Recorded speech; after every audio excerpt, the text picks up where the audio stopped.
Hi everyone, I'm Gülce and today I'm going to talk about evaluating information. How to evaluate information and critically evaluate web resources.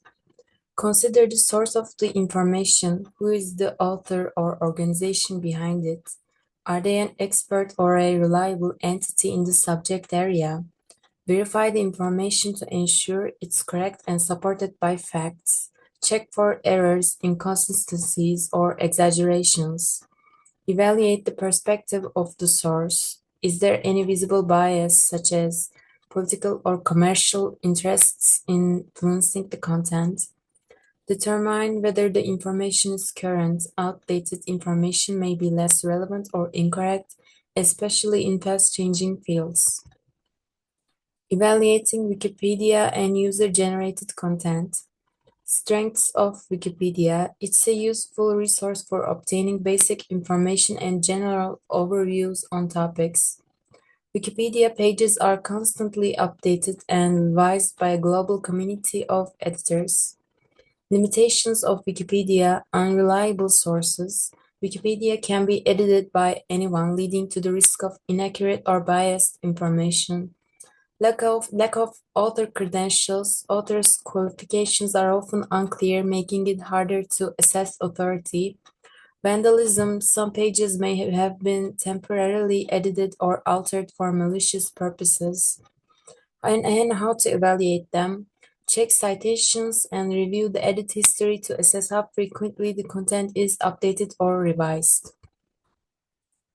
Managing digital information, files and folders. File organization. Structure: create a logical and organized folder system. Group related files together in dedicated folders to make them easier to find. Naming conventions. Use descriptive, consistent file names. Folder hierarchy.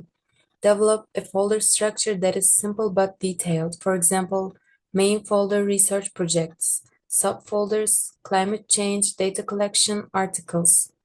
Best practices: consistency. Keep your system consistent across all devices. Backups: use cloud storage solutions, for example, Google Drive and Dropbox, for data redundancy and backup. Use descriptive labels. Label folders and files clearly to minimize confusion. Processing and coding information, steps 1 and 2. Step 1. Identifying key information. Identify the main data points or pieces of information that are most relevant to your research or task. Focus on extracting information that supports your objectives or answers your research question. Step 2. Categorizing the information. Sort the information into different categories or themes based on its relevance or type. For example, data analysis theory. Tag information for easy retrieval, for example, important, needs review, or completed. Practical example: for research purposes, you might collect data on climate change and categorize it into subtopics like causes, effects, and solutions. Step 3. Coding or tagging information. Coding involves assigning tags or labels to pieces of information to categorize and easily access them later. Use digital tools like spreadsheets or software to create tags, codes, or labels for each piece of data. This will help with sorting and organizing large volumes of information. Example: a spreadsheet might use codes like C1 for climate change causes, C2 for effects, and C3 for solutions. Processing tools. Utilize tools such as Excel, Google Sheets, or specialized research software to facilitate the coding process.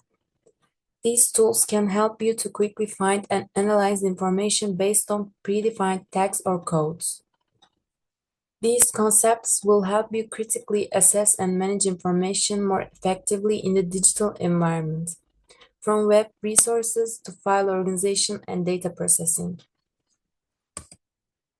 Thank you for listening. This was the end of my presentation.